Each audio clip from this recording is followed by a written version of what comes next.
ونستغفره ونعوذ بالله من شرور أنفسنا ومن سيئات أعمالنا. Some call him the new Bin Laden. He's ruthless, known for ferocious attacks. His mission? To fight for an Islamic fundamentalist takeover of Iraq and Syria. Much about Abu Bakr al-Baghdadi is a mystery, but not his viciousness. Very brutal, very extremist fighter who would execute his rivals. As the leader of the Islamic State in Iraq and Syria, al-Baghdadi is seen as the man behind the capture of Iraq's second largest city, Mosul, and now a push toward Baghdad. But al-Qaeda leaders recently severed relations with him, saying he was insubordinate, killing too many civilians.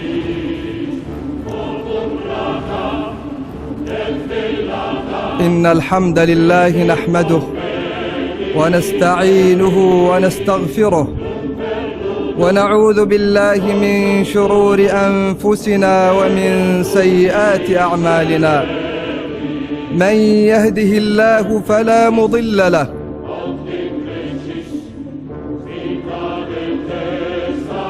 ومن يضلل فلا هادي له. وأشهد أن لا إله إلا الله وحده لا شريك له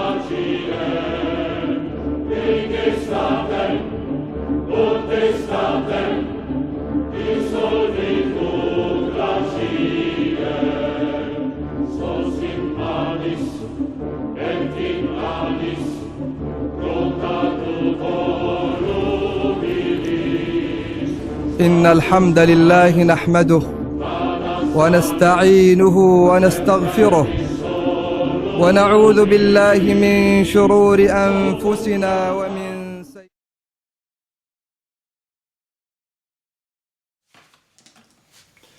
أعوذ بالله من الشيطان الرجيم أعوذ بالله من الشيطان الرجيم بسم الله الرحمن الرحيم والصلاة والسلام على سيدنا محمد وعلى آله وصحبه أجمعين والسلام عليكم ورحمة الله وبركاته. Frères et sœurs, assalamu alaikum wa rahmatullahi wa barakatuh. J'espère que vous allez tous et toutes bien.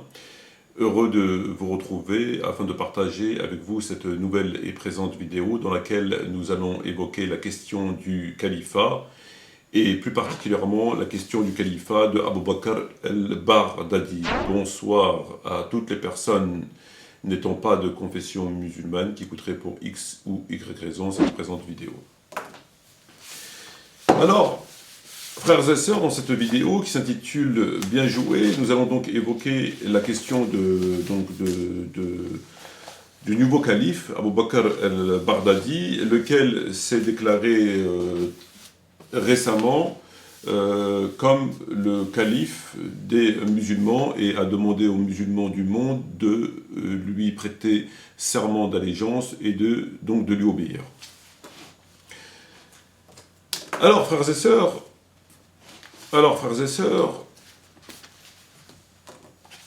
dans cette vidéo, nous allons évoquer uniquement le côté purement juridique de cet événement. Alors, événement, le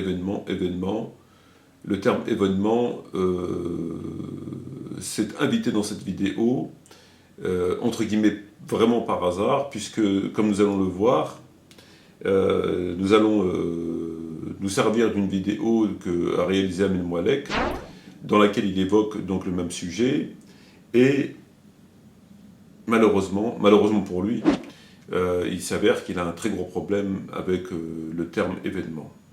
En tout cas, il a un très gros problème avec le terme événement lorsque le terme événement a un rapport, ou pourrait avoir un rapport avec Abu Bakr al-Baghdadi, comme nous allons le voir.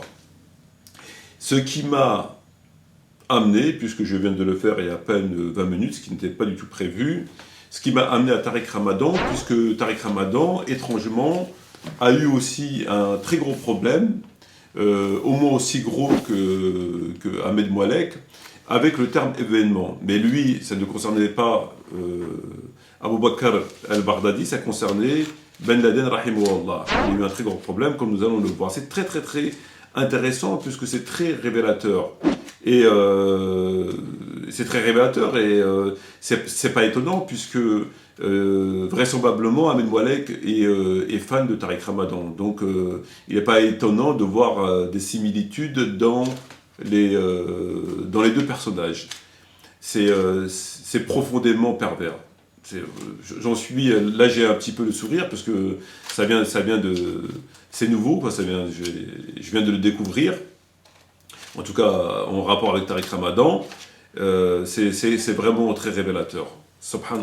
On ne dit pas Subhanallah. J'entends beaucoup de musulmans qui disent Subhanallah comme ça, un peu n'importe comment. Il faut savoir que lorsque on est face à des choses qui nous horrifient, des choses qui sont scandaleuses, on ne dit pas Subhanallah, on dit Allahu Akbar. D'après ce que j'ai appris, mais bon. On a des grands savants qui n'hésiteront pas à me corriger, qui sont à l'affût de la moindre erreur, si je me trompe. Bon, alors, frères et sœurs, dans cette vidéo, donc, qui s'intitule Bien joué, de quoi, donc nous allons aborder uniquement le côté juridique de cette question, et non pas, nous allons donc aborder le califat et non pas le calife, puisque tout ce qu'on a entendu, tout ce qu'on a lu, entre autres sur le net, parler, non pas du califat, de l'événement du califat, puisque c'est un événement, qu'on le veuille ou pas, c'est un événement, ou alors il va falloir qu'on nous explique quelle est la définition du terme événement, que tout le monde, que ce soit les musulmans et les non-musulmans, bon, les musulmans, ça peut se comprendre, mais surtout les musulmans se sont focalisés sur la personne de Abu Bakr al-Baghdadi. Ils sont focalisés sur lui, donc sur le calife, et non pas sur le califat. Alors qu'en réalité, lorsqu'on a un minimum de science, et qu'on est préoccupé par le sort de l'islam et des musulmans, on saurait poser des questions sur la question du califat. On aurait abordé, on aurait débattu, on aurait évoqué la question du califat, et non pas la question du calife lui-même. Donc là, frères et sœurs, nous sommes là pour avoir une approche sur cet événement purement théologique et afin de comprendre ce qui se passe réellement. Et non pas, comme beaucoup l'ont fait, je ne sais pas s'il s'agit de majorité ou pas, de se focaliser, comme je viens de dire, sur la personne de Abu Bakr al-Baghdadi pour émettre des opinions. Depuis, généralement, en tout cas ce que j'ai vu moi, c'est des opinions négatives, voire extrêmement négatives. On l'a, pour ainsi dire, lynché. Surtout, il a eu le malheur de porter une montre qui est présentée comme une Rolex, grise. Il a fait une erreur criminelle. Ça a été partout. Partout. Le calife Rolex, la Rolex, d'où il l'a ramené, une Rolex. On ne sait pas si c'est une Rolex, elle est grise, elle ressemble à une Rolex. Rien ne prouve que c'est une Rolex, mais c'est devenu une Rolex, c'est devenu le calife Rolex. Voilà,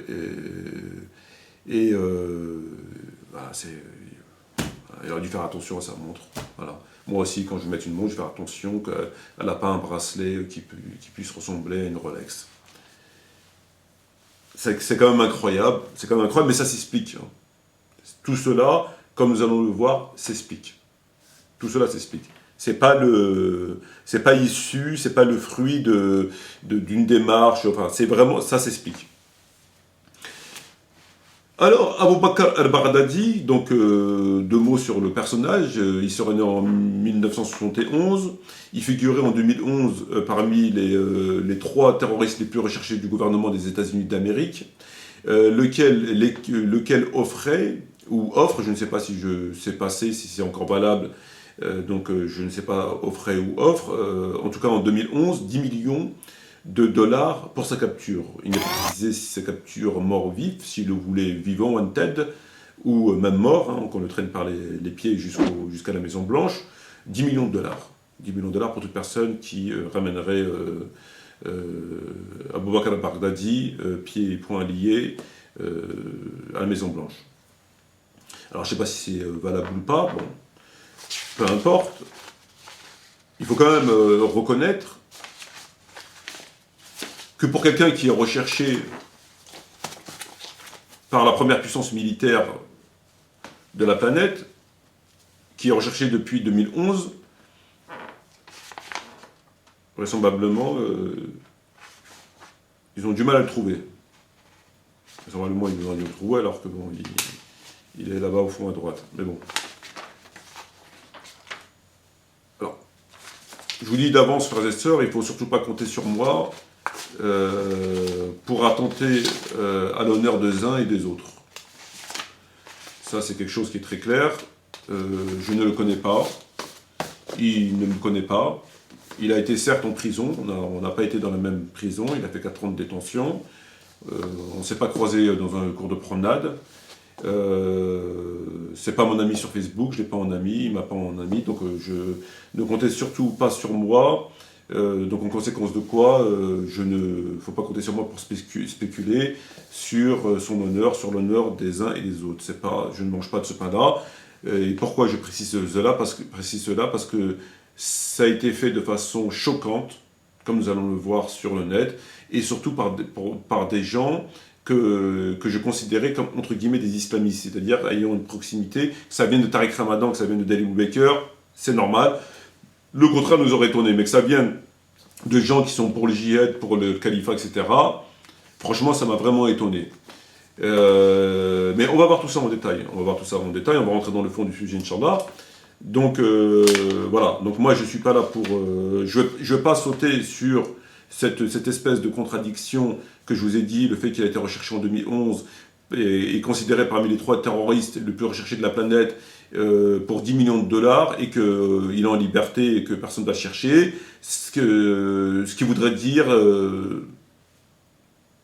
sans absolument aucun doute, qu'il travaille pour Obama. Voilà. Si on offre, il est recherché et qu'il est là-bas en train de faire, il a fait une khutba, c'est qu'on ne l'a pas attrapé, c'est qu'il travaille pour lui. C'est pas du tout dans... Il y a avant d'arriver à cette conclusion, il faut bien réfléchir. Voilà. Quoi qu'il en soit, on n'est pas là pour parler de lui, mais on va se focaliser sur un aspect que personne n'a évoqué. À savoir, non pas le calife, mais le califat. Donc voilà qui est dit le concernant. Bon, il a été arrêté en 2005, il a été relâché en 2009, donc il a fait 4 ans de prison. Voilà, il a fait scission avec Al-Qaïda, mais on verra ça plus en détail. Alors, frères et sœurs, mes très chers frères, mes très chères sœurs, mes très chers ennemis qui m'écoutent, cette vidéo va comporter 3 volets. 3 volets importants, ayant tous un rapport les uns avec les autres. Le premier des volets, c'est ce qu'on a entendu sur lui.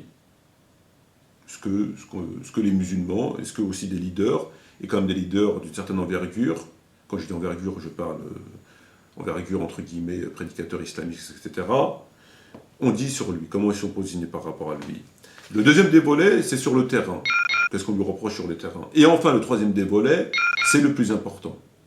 C'est le volet que personne n'a évoqué.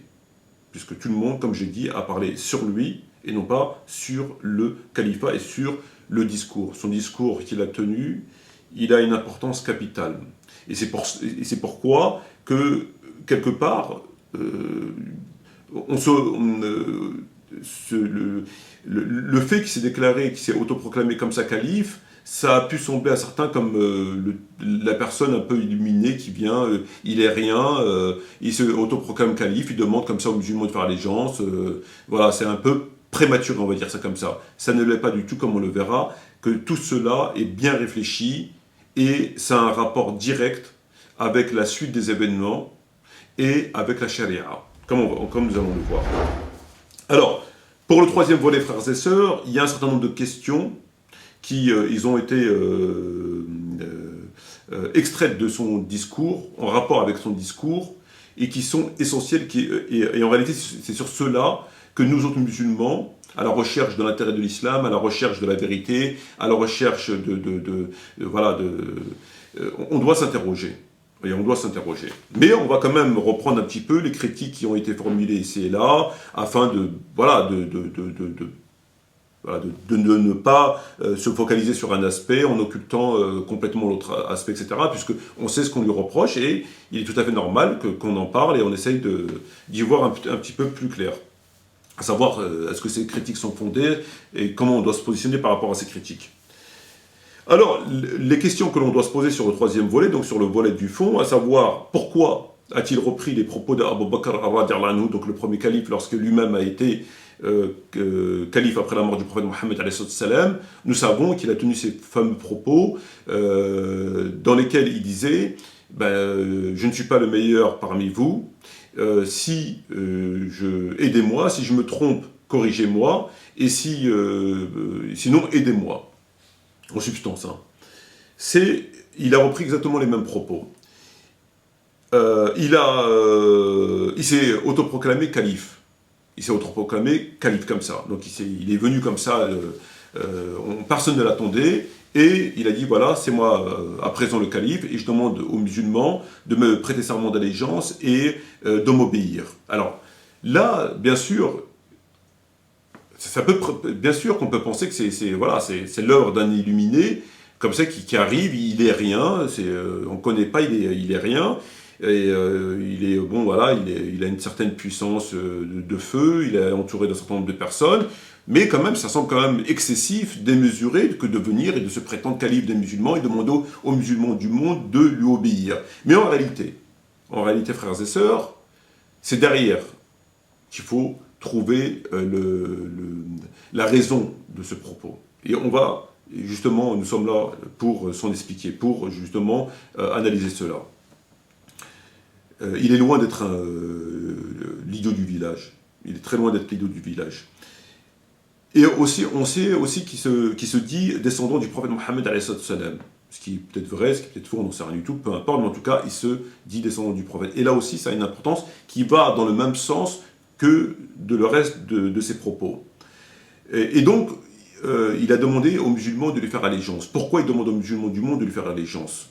Sachant que il se doute fort bien qu'il ne fait pas l'unanimité, que bon, il n'est pas, voilà, on vient entre guillemets de le connaître, et donc, si on réfléchit bien, quelqu'un qui est entre guillemets à tête posée sur les épaules, il ne va pas demander aux musulmans de lui faire allégeance alors qu'il vient d'arriver, etc., etc. Mais là aussi encore, ces propos ont un rapport avec la charia, il y a quelque chose derrière ça. Et il ne pouvait pas faire autrement. Les propos qu'il a tenus, il ne pouvait pas faire autrement. Ils ont été imposés par la charia et simplement qu'il ne pouvait pas faire simplement autrement, comme nous allons le voir. Donc voilà les trois volets. Nous allons commencer, frères et sœurs, par le premier volet. Le premier volet, comme on l'a dit, ça concerne ce qu'on a dit sur lui ici et là. Alors, les simples musulmans, les frères et les sœurs, on a vu sur Facebook ce qui a été dit sur lui, on s'est focalisé sur lui, sur sa personne, sur la montre Rolex, etc., etc.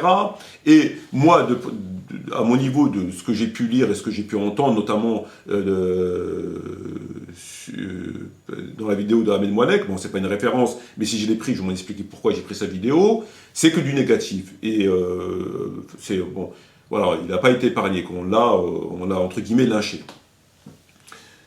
Donc, on va voir un petit peu ce qui a été dit, ce qui est très important, mais en fait, lorsque j'ai écouté la vidéo de Ahmed Moualek sur la question, et si j'ai décidé de la reprendre, c'est pour une seule et unique raison, non pas que Ahmed Moualek, comme on le sait, représente les musulmans, non pas que ses propos étaient sensés, réfléchis, qui méritent d'être notre attention, etc. C'est tout simplement que les propos d'Ahmed Moualek sont un petit peu symbolisent un petit peu ce qui a été dit ici et là. Voilà, il a été, comme on va le voir, un peu fort quand même. Hein. Il a été vraiment, il a cogné. Hein. Il a cogné, c'est méchant. C'est méchant. Les propos qu'il a tenus sont méchants. Il a vraiment cogné. C'est sale, c'est pas beau. Quand on va le voir en détail. Et le problème pour lui, c'est que malheureusement pour lui, ben, il a fait une gaffe. Il a fait une gaffe. Il a fait une gaffe qui en dit long, très long, et qui démontre une fois de plus que c'est quelqu'un qui est mal intentionné, que c'est quelqu'un qui n'est pas à la recherche de la vérité, que c'est quelqu'un qui ne parle pas par la crainte d'Allah, etc., etc. Bien au contraire. Et c'est là où ça va nous renvoyer à Tariq Ramadan, etc., etc., etc. Donc, on va se servir de la vidéo d'Ahmed Moualek comme une espèce de prototype de ce qui a été, de ce que les musulmans, enfin une partie des musulmans, encore une fois on ne sait pas combien, on n'a pas fait, on n'a aucun chiffre, on ne sait pas, mais en tout cas c'est constant, c'est assez lourd, on a vu beaucoup de critiques et je ne suis pas le seul à l'avoir constaté, et c'est violent, c'est violent. Alors, donc le premier volet, concernant ce qu'on a entendu sur lui. Alors, on a quand même des prédicateurs qui ont quand même une certaine envergure. Lorsque je veux pas d'envergure, il s'agit quand même des prédicateurs entre guillemets islamistes, comme Abu Qatada, qui ne l'a pas reconnu, qui considère que sa déclaration est nulle et non avenue. Donc il tient un certain nombre de propos qui justifieraient pourquoi sa déclaration est nulle et non avenue, à savoir, nous dit-il, que l'annonce d'un califat par État islamique est nulle et non avenue sans aucun sens, et n'a aucun sens parce qu'elle n'a pas été approuvée par tous les djihadistes dans le monde, par exemple. Donc tous les djihadistes ne l'ont pas approuvé. Ces menaces de tuer les opposants, enfin, des choses qui sont, voilà, à mon sens, à moi, qui ne justifient pas que sa déclaration de calife soit considérée comme nulle et non avenue. Donc, je ne vais pas les citer, mais bon, on peut lire ces menaces de tuer les opposants, sa mise sur la touche des autres groupes de façon violente, de combattre les opposants, constitue un péché majeur. Il n'a pas consulté tous les djihadistes, enfin voilà, etc. Donc, au nom d'un certain nombre de raisons, il ne le reconnaît pas. Mais bon, il ne faut pas non plus oublier qu'Abu Qatada, pendant un moment, c'était l'ambassadeur de Ben Laden, et qu'il ferait partie, peu importe, en tout cas, il a une relation avec Al-Qaïda. Et nous savons que Al-Baghdadi, Abu Bakr al-Baghdadi a fait dissension avec Al-Qaïda. Et que par conséquent, que Al-Baghdadi, Abu Bakr al-Baghdadi a fait scission avec la direction centrale de Al-Qaïda. Alors, et que par conséquent, que si on peut penser que si Abu Qatada parle de cette manière, c'est pas forcément dû au fait, au nom de la loi, mais voilà, c'est des différends entre eux. Ça, on a entendu, bon voilà, on verra donc la vidéo donc, de Moualek. Et j'ai fait un petit peu des recherches. Par exemple, les salafis, paroles de gens de science, sur un site salafi du Shir, on dit que ceux qui ont fait allégeance à Abu Bakr al-Baghdadi ont fait allégeance à Satan, par exemple. Hein. Puis d'autres propos, voilà, donc des propos quand même virulents. Il y a un article, pourquoi condamner Al-Dawla, donc de Baghdadi, donc c'est quelqu'un qui a rédigé des textes, pourquoi condamner, pourquoi il n'est pas d'accord, pourquoi il ne faut pas lui faire allégeance. Il le compare au Dajjal, ça va loin, la franc-maçonnerie, etc. Et puis différentes raisons que nous allons voir, Inch'Allah. Voilà. Et différentes autres raisons. Alors, voilà, donc la franc-maçonnerie, Dajjal, les critiques, c'est que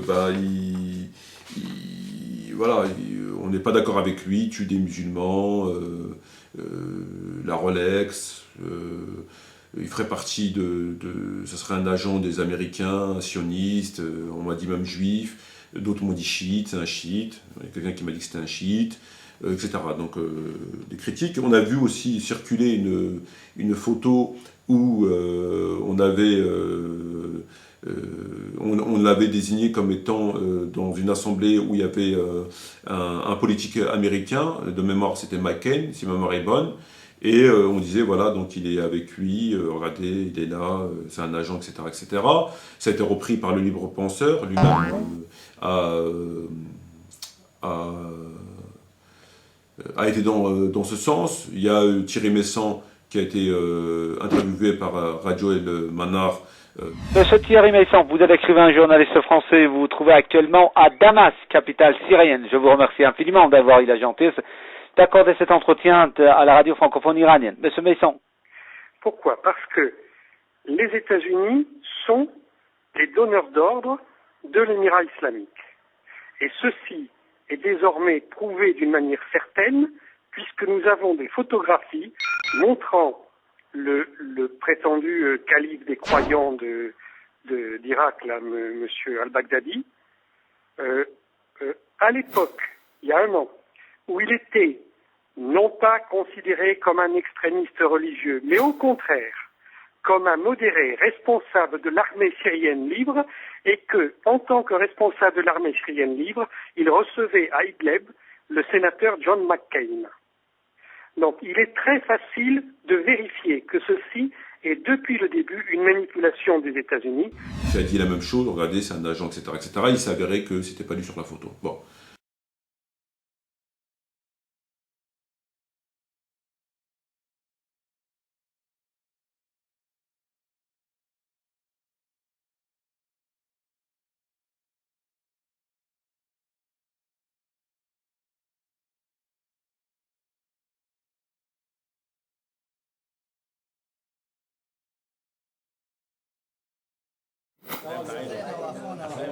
محمد نور إلى شماله وإلى يمينه في الخلف أبو يوسف، وهو الذي ختم جوازات سفرنا في أثناء رحلاتنا في المركز على معبر باب السلامة.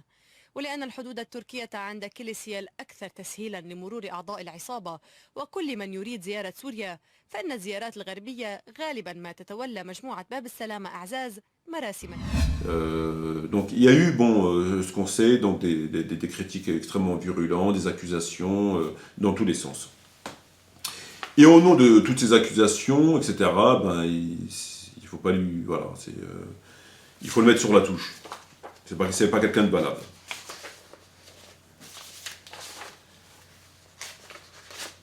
Alors, pourquoi pas? Alors, frères et sœurs,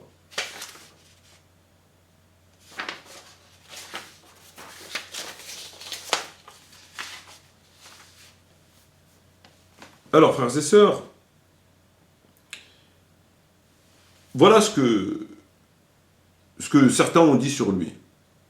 Et pourquoi ils ne le reconnaissent pas, et pourquoi qu'ils le considèrent comme quelqu'un voilà, qui est de négatif, hein, pour faire court, de négatif. Alors, ils se sont focalisés sur sa montre. C'est un juif, il travaille pour les Américains, il tue des musulmans sur le terrain, donc la violence, il tue des innocents, il tue des chiites, il torture des musulmans, etc., etc. Donc au nom d'un certain nombre de choses, il ne faut pas le reconnaître, etc. Très bien. À présent, abordons la question sur le fond.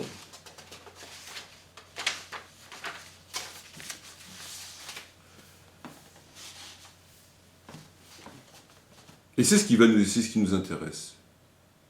Et en vérité, comme je l'ai dit, c'est le plus important. Les musulmans sont focalisés sur sa personne. Et sur des éléments ridicules, sur des choses ridicules, comme la montre, où l'ont jugé, l'ont condamné, en s'appuyant sur des choses qui n'étaient pas forcément avérées, dans un premier temps, et dans un second temps, que si même elles étaient avérées, cela ne justifiait pas de tenir ses propos et de se positionner comme ça vis-à-vis de cette proclamation du califat. Alors en définitive, il me semble évident que, constatant cela, constatant que voilà, ce qu'on lui reproche, que de toute évidence, il y avait beaucoup de choses fausses, comme la photo, par exemple, qu'il y avait des choses qui étaient ridicules, comme la montre, et qu'il y avait d'autres choses, comme les massacres de musulmans, qui n'étaient pas forcément avérés. Et que s'ils l'étaient, nous n'avions pas d'éléments afin de juger sérieusement de ces massacres et du pourquoi de ces massacres. Exemple, si on reprend le texte, pourquoi condamner le Daoula? Pourquoi la condamner? Le frère qui a rédigé ce texte, et qui semblerait être, entre guillemets, un islamiste, c'est-à-dire un partisan d'un islam politique, étatique, etc., donc c'est pas du camp de Hassan Hussein, etc., nous donne des raisons pourquoi on ne doit pas le reconnaître, pourquoi on doit le condamner, etc., etc. Je vais en citer quelques-unes. Il nous dit, par exemple, il tue tous les prisonniers des prisons dans les villes dans lesquelles il s'empare. Il tue tous les prisonniers dans les villes dans lesquelles il s'empare. Voilà ce qu'il nous dit. Donc c'est une affirmation. Moi, ce matin, j'ai acheté le journal, comme tous les matins, et j'ai un petit article du Parisien. Bien sûr, je ne me fie pas aux Parisiens, mais il y a une petite histoire qui est assez intéressante, qui est en rapport avec ce qu'il nous a dit. On va la lire. L'étrange histoire de l'horloger Abou Ali. C'est en tombant nez à nez avec les djihadistes de l'État islamique, un horloger de Mahmour, Abou Ali, s'est aperçu qu'il était le dernier habitant de la ville. Une histoire qu'il a racontée aux médias kurdes, cette nuit-là, plongé dans un profond sommeil, il n'entend pas les batailles menées par le PKK et les Peshmerga pour retenir les milices le temps que les habitants évacuent la ville. Le lendemain, il se rend à la mosquée pour la prière. J'ai alors remarqué un trou énorme dans la chaussée et derrière un camion sur lequel des armes étaient empilées, des gens en sont sortis et m'ont dit de mettre les mains en l'air et de m'avancer. J'ai reconnu les hommes de l'État islamique. Ces derniers lui demandèrent alors s'il était un terroriste ou un combattant. Je leur ai dit que j'étais un simple horloger, que j'avais une boutique à côté. Ils ne le croient pas. J'ai sorti mes clés ou ouvert la porte. Ils m'ont cru. J'étais soulagé. Puis ils l'emmenèrent à la mosquée où les combattants attendent. Ils m'ont dit de leur montrer où allumer la lumière et de venir prier avec eux. Les hommes lui ordonnent ensuite de rentrer chez lui et de ne prévenir personne sous peine d'avoir la main tranchée. 2 jours plus tard, des explosions et des coups de feu retentissent et je ne savais pas qui tirer. Après quelque temps, des bruits. Des pleurs résonnèrent. J'ai ouvert la porte et j'ai vu les soldats kurdes. Je me suis précipité sur eux pour les embrasser. J'avais le sentiment que je pouvais enfin me détendre et me sentir en sécurité de nouveau. Fin de citation. Article du Parisien. Cet article du Parisien, il n'y a aucune raison de douter de la véritabilité de cette histoire. Par persuasion qu'elle n'est pas à connotation politique, etc. etc. Donc c'est juste l'histoire d'un horloger. Mais pour nous, elle nous intéresse, puisque le frère qui a rédigé cet article, qui est long, nous dit que les raisons pour lesquelles il ne faut pas reconnaître Daoula, qu'il faut la condamner, entre autres, puisqu'il qualifie de franc-maçon, d'AGL, etc., il tue tous les prisonniers des prisons dans les villes dans lesquelles il s'empare. Il tue tous les prisonniers dans les villes qui tombent entre leurs mains.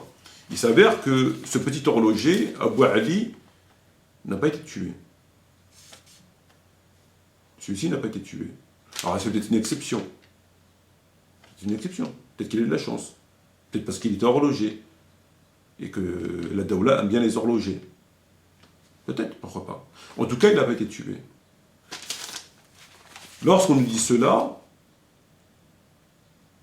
il y a toutes les raisons du monde de douter de l'authenticité de ces propos. Au-delà du texte, il est bien évident que de là où nous sommes, nous tous autant que nous sommes, on ne peut pas, ou alors il faut être extrêmement bien informé, mieux que la Maison Blanche, pour savoir ce qui se passe réellement sur le terrain.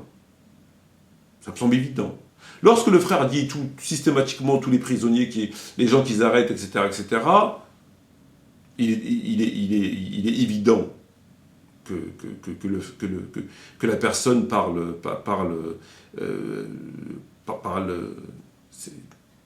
c'est pas correct. C'est pas correct. Puisque déjà, il est évident que c'est faux. Il est évident que c'est faux.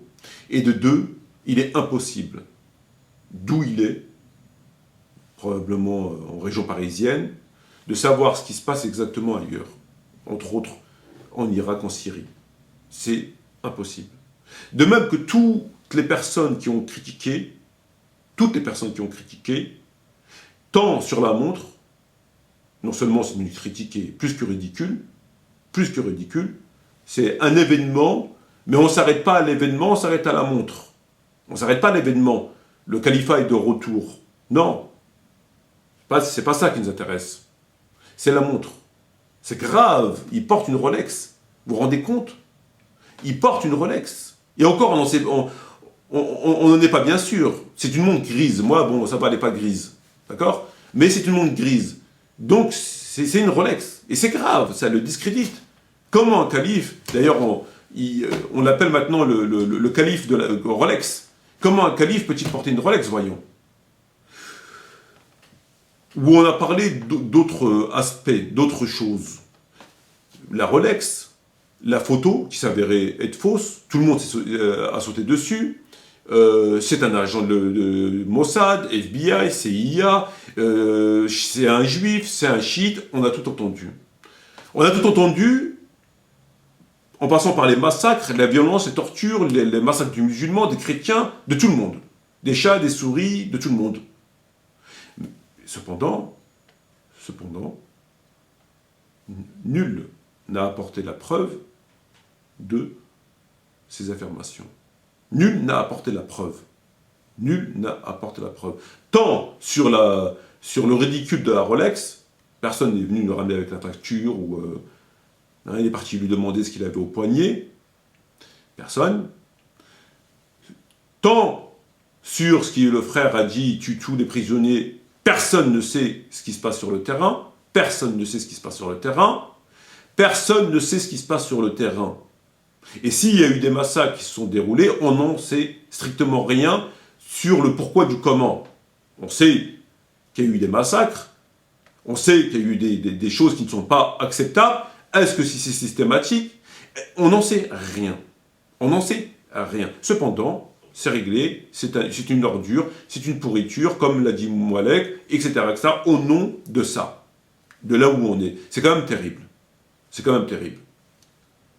Alors que tout cela, c'est un aspect secondaire de la question du califat. C'est un aspect secondaire comme nous allons le voir. C'est pas le calife qui nous intéresse, c'est le califat. C'est ça qui devrait interpeller les musulmans dans le monde. C'est le califat. Car si le calife commet des injustices, il répond de ces injustices. S'il commet des crimes, il répond de ces crimes. S'il tombe sous le coup de la charia. Et si il faut le changer, il sera changé, j'en doute pas, par son entourage qui ne pourra pas. Voilà, ça me semble évident que si lui il est pas net, son entourage, alhamdoulilah, il y a des musulmans et ils le stopperont en disant voilà, si ça devient systématique. S'il y a une pratique régulière de l'injustice, du haram, du munkar, etc., ça me semble évident. C'est pourquoi que, en réalité, ce n'est pas le calife lui-même qui nous intéresse, c'est le califat. Et personne ne s'est arrêté sur le califat. Tous les musulmans ont parlé du calife, ils l'ont critiqué, ils l'ont insulté, ils l'ont calomnié, mais personne n'a parlé du califat, de l'importance du califat. Et pourtant, on est tous concernés. Mais cette question, on préfère l'occulter. Le califat, l'allégeance, on préfère l'occulter. Comment peut-on expliquer, frères et sœurs, que ces leaders que l'on connaît en France, aucun d'eux n'a évoqué le sujet? C'est un événement. C'est un événement qui touche le monde musulman. Qu'on le veuille ou pas. C'est un événement qui touche le monde musulman, puisqu'il y a une interrogation que nul ne peut échapper. puisqu'il y a une interrogation qui nous péché, à savoir l'allégeance, la question de l'allégeance, et la question de l'état du califat. Car le califat, c'est synonyme d'organisation, c'est synonyme de zakat, c'est le début de toute marche vers le triomphe et la victoire de l'islam. Il ne peut rien y avoir sans califat. Le califat, la première des choses que toute personne, que tout leader censé ferait, ce serait d'instaurer un califat. Car sans califat, on est hors la loi, on est dans l'anarchie, on est dans rien n'est possible comme on va le voir. Et donc, ces gens qui ont critiqué, qui ont occulté la question de l'allégeance, etc., ça en dit long sur leur état d'esprit. Ça en dit long sur leur état d'esprit. Puisque c'est une question de croyance, c'est une question de base, c'est une question première. Pour tout musulman, ça nous concerne tous, autant que nous sommes. Pourquoi ça nous concerne tous autant que nous sommes? Le rapport avec le califat et l'allégeance. Comme il a dit le prophète Mohammed, celui qui se sépare de la communauté de la Ummah des croyants, tuez-le. Il s'écarte. Il sort de l'islam. Autre hadith, Iza bay'atu lil khalifayn faqtulu akhar minhuma. Si vous faites allégeance à deux califes, tuez le second des deux califes. Ça veut dire quoi concrètement? Ça veut dire que le calife, c'est tellement important pour la bonne marche de l'islam que si quelqu'un d'autre venait à se présenter comme calife, il faut le tuer. Parce qu'il est hors la loi, c'est comme on le verra, c'est haram, il est hors la loi, et que deux, et surtout, le fait qu'il se présente comme un second calife, ça engendre la fitna, ça affaiblit, c'est tellement dangereux qu'on ne lui fait pas de cadeau. Parce que ça sous-entend qu'il y a deux pouvoirs. C'est déjà le premier pas vers la division, vers la fitna, vers l'affaiblissement de la Oumma, etc. C'est pour ça que si ces hadiths ne sont pas authentiques au sens strict du terme, au sens strict, ils le sont authentiques dans la substance, dans l'état d'esprit de l'islam. Ils sont en conformité avec l'état d'esprit de l'islam. Et c'est pourquoi que le prophète dit, alayhi salatu wassalam, on lui attribue, si vous faites allégeance, si un deuxième calife, il y a deux califes, tuez le second d'entre eux. Men mat mufarriq bi jama'a mat maïta jahiliya. Celui qui meurt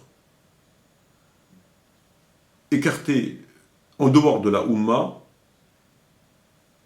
meurt d'une mort de la jahiliya. C'est quand même pas rien. Men mat bi imam mat maïta jahiliya. Celui qui meurt sans avoir fait allégeance à un imam, donc un calife, un dirigeant, un leader, un amir, meurt d'une mort de la jahiliya.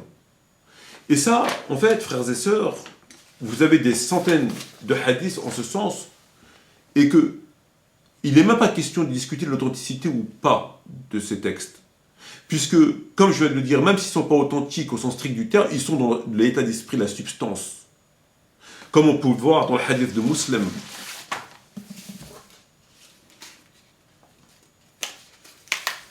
Sahih Muslim. Si on prête serment à deux califes, tuez le dernier des deux. Comme je viens de le citer. Et d'autres hadiths fort bien connus. Et cela, frères et sœurs, ça souligne l'importance du califat. Et lorsqu'on fait un parallèle à ce qui a été dit sur lui, on constate deux choses. La première des choses, c'est que on l'a calomnié, puisque se basant sur rien, se basant sur des vidéos, se basant sur des dits, se basant sur un certain nombre d'informations dont on ne connaît pas en réalité l'exactitude des choses. Donc on ne peut pas juger réellement. De même qu'on reproche des choses, pas forcément à lui, comme on a reproché à Ben Laden, comme on a reproché à d'innombrables frères, etc. Et que de deux, quand bien même ce serait le cas, c'est secondaire. C'est secondaire parce que ce qui nous intéresse, c'est l'événement du califat. L'événement du califat, c'est la colonne vertébrale, c'est la base. Et ça, tout le monde, beaucoup, pourrait lui dire, ils s'en foutent complètement, ça ne les a même pas interpellés.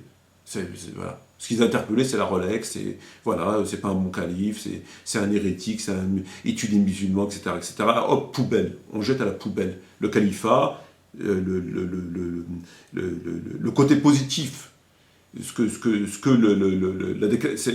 naissance du califat, ce qu'a peut apporter au monde musulman, ça y est, c'est inexistante.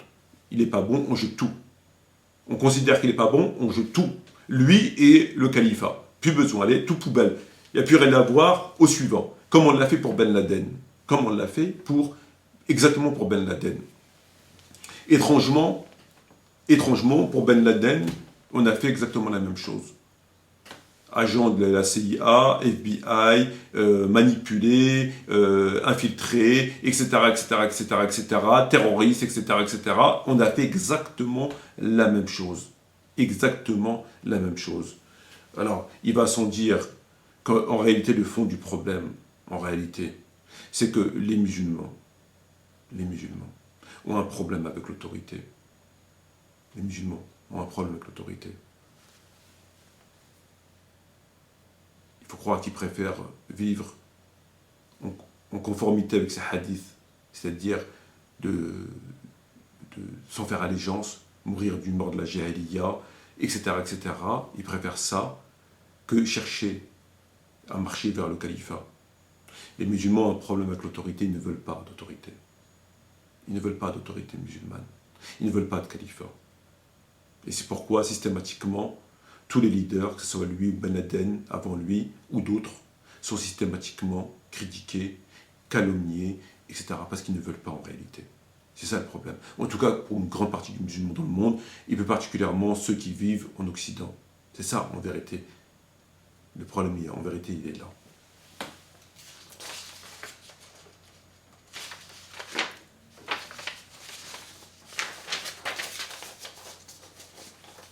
Donc, en définitive, sur les différentes interrogations qu'on peut se poser sur lui, sur les massacres, etc., il me semble prématuré de juger en l'état les choses. À savoir si c'est vrai ou pas, ça me semble prématuré. Et quand même, ça serait le cas, encore une fois, je le dis, je le répète, ce qui nous intéresse, c'est le califat. Ce n'est pas le calife, c'est le califat. Le califat ouvre la porte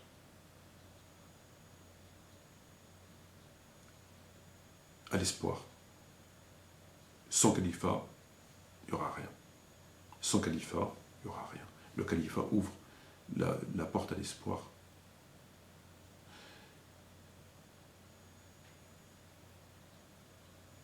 C'est de l'intérieur, ensuite, que les musulmans doivent changer les choses, s'il y a des choses qui ne vont pas.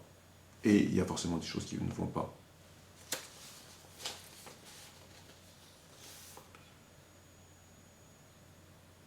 Étrangement, ceux qui ont critiqué le califat, ces mêmes personnes n'ont pas évoqué le sujet, et ces mêmes personnes n'ont fait allégeance à personne. Ils ont fait allégeance à personne.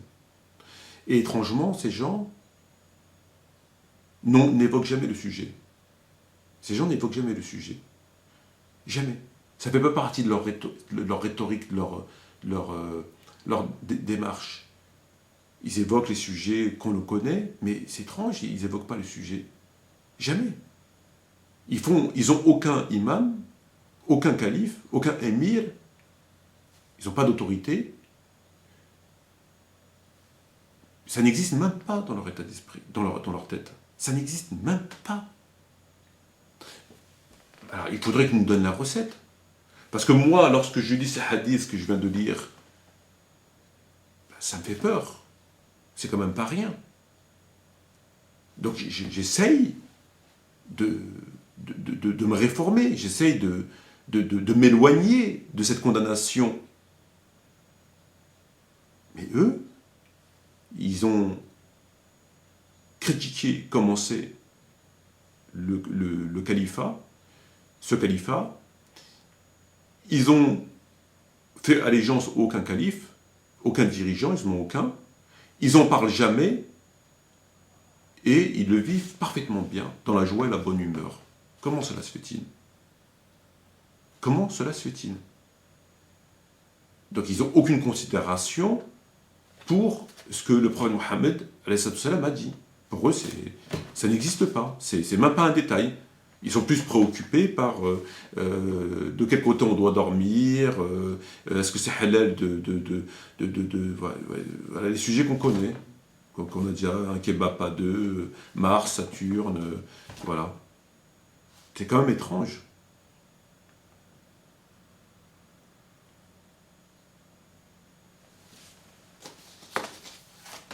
Et là aussi, frères et sœurs,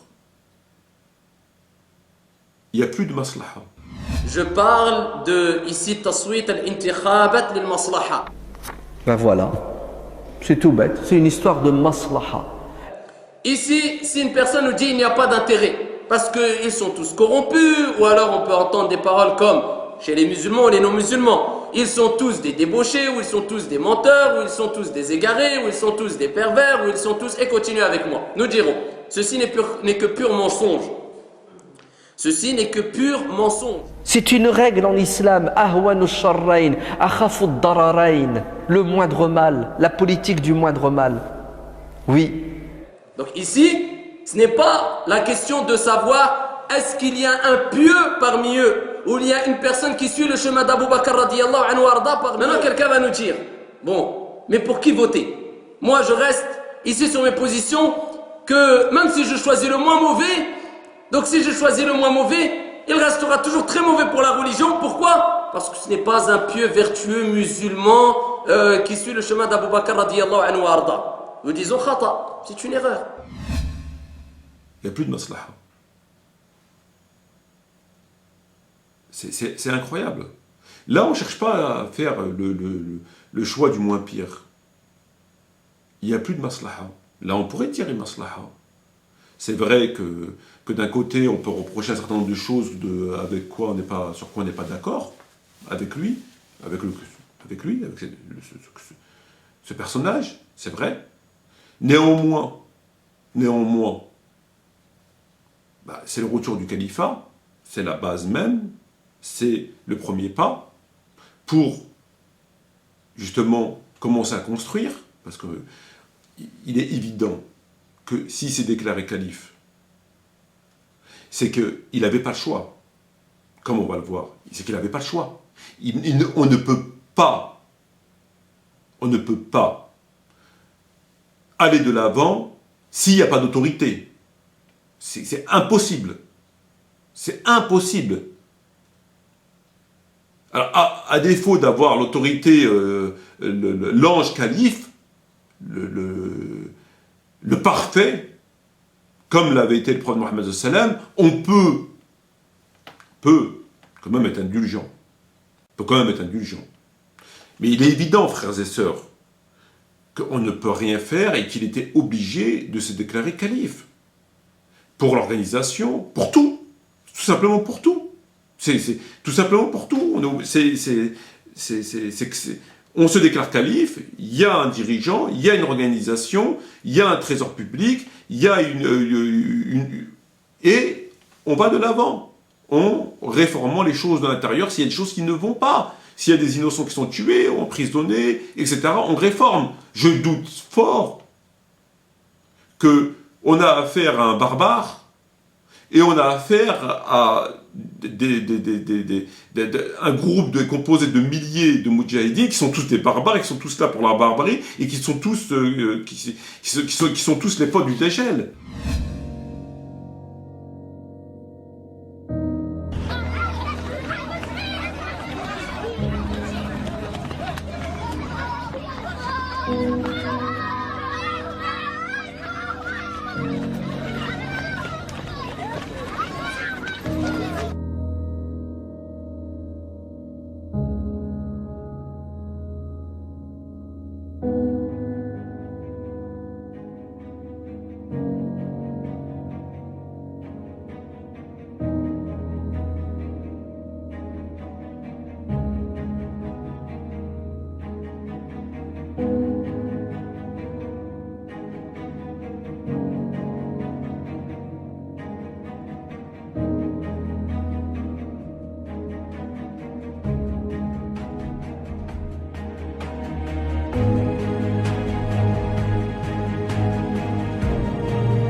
وأوصيكم بالمسلمين وعشائر أهل السنة خيرا فاسهروا على أمنهم وراحتهم وكونوا لهم معينا قابلوا الإساءة منهم بالإحسان والزموا معهم الرفق وغلبوا العفو والصفح واصبروا وصابروا ورابطوا واعلموا أنكم اليوم حراس الدين وحماة بيضة الإسلام وأن أمامكم معامع وملاحم وإن أفضل موطن تراق به دماؤكم في فكاك أسر المسلمين تحت أسوار سجون الطواغيت فأعدوا عدتكم وتزودوا بالتقوى وواظبوا على قراءة القرآن وتدبره والعمل به هذه وصيتي لكم إن التزمتموها لتفتحن روما ولتملكن الأرض إن شاء الله.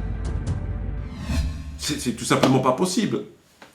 Donc, force est de constater, par rapport à certains éléments, probants, évidents, que pourquoi, là, on s'en fout complètement, on critique l'allégeance, on n'a jamais fait allégeance à qui que ce soit, on ne cherche pas à faire allégeance, on ne parle pas de l'allégeance, jamais, alors que c'est un des fondements de la croyance du musulman, comme on le sait. Ça passe sous silence, ça n'existe pas. Il y a quelque chose qui ne va pas. Comment on peut occulter ça et nous parler d'aller manger des kebabs et d'aller sur Mars, etc., etc., etc. Il y a quelque chose qui ne va pas. C'est évident. Mais surtout, pourquoi là on n'entend plus les gens dire la maslaha. Maslaha. Il n'y a plus de maslaha. Il est là. Il y a des choses qui ne vont pas, il y a des choses qui vont, il y a des choses qu'on est d'accord, il y a des choses qu'on n'est pas d'accord, on va. Comme il a dit, on va l'aider, on va réformer, c'est le choix du moins pire. Le choix du moins pire, c'est d'adhérer, d'aider, de réformer, etc. pour revenir aux prescriptions, plutôt que d'être dans le haram de la non-allégeance, mourir d'une mort de la jahiliya, etc., etc. et toutes les conséquences de l'absence d'un calife, c'est-à-dire l'inexistence de l'islam étatique. Après, c'est l'islam Zabata, c'est l'islam blablabla, c'est l'islam comme on connaît. Voilà. Donc là, il y a quelque chose qui ne va pas. Donc en réalité, frères et sœurs, par rapport à ce qui a été dit ici et là de ces gens-là, c'est pas sérieux. En réalité, c'est pas sérieux. Leurs propos, leur démarche, elle est pas bien intentionnée. Il y a un problème. Il y a un problème, on sait où est le problème. Alors, frères et sœurs, parlons à présent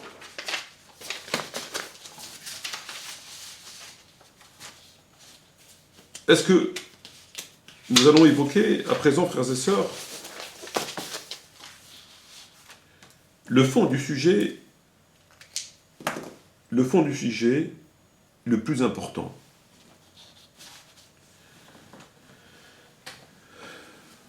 Les interrogations. Première question. Pourquoi a-t-il repris les propos d'Abu Bakr radiyallahu anhu? Simple coïncidence ou démarche profondément réfléchie.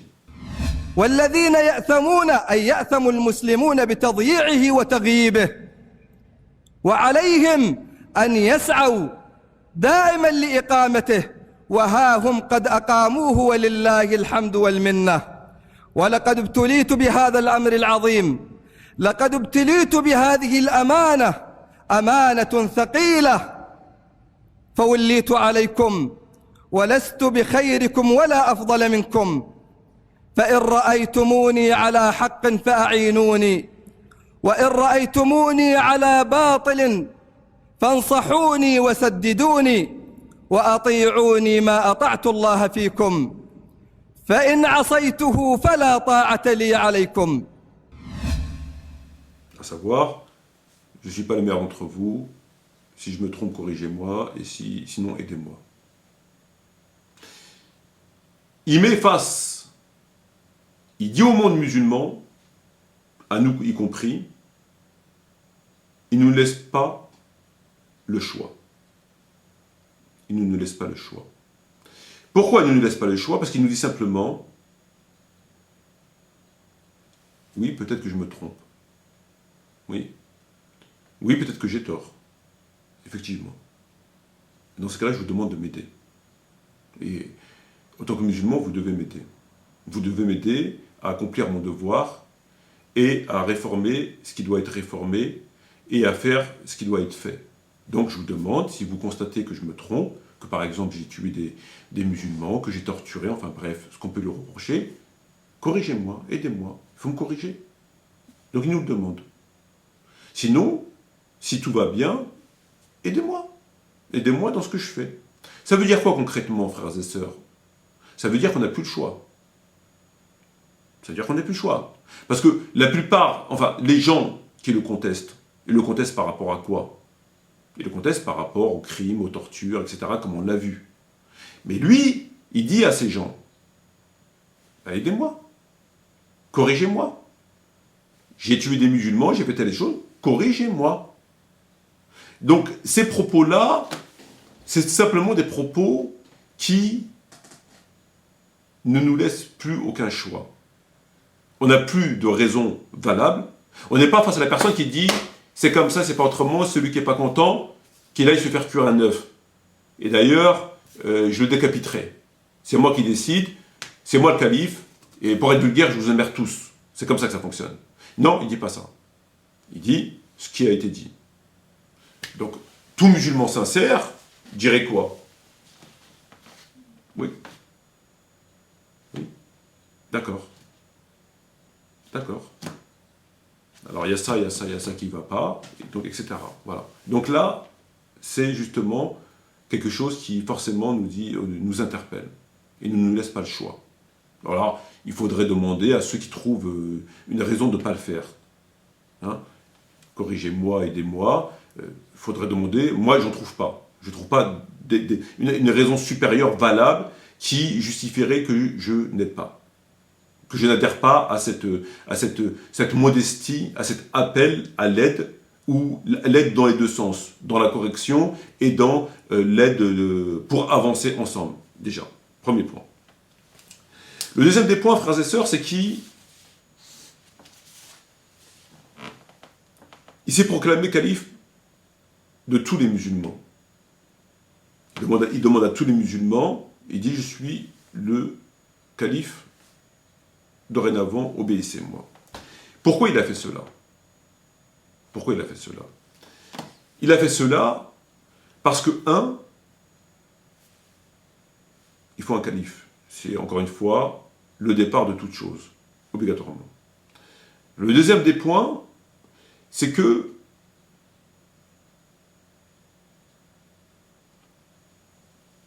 s'il se proclame calife, il prend la place. Il prend la place. Ça veut dire quoi, concrètement? Ça veut dire qu'il n'est pas légitime pour quelqu'un d'autre de venir et de se proclamer calife. Comme on a pu voir dans le hadith, entre autres de Muslim, mais il y en a plein d'autres, à savoir que, comme on peut le réciter,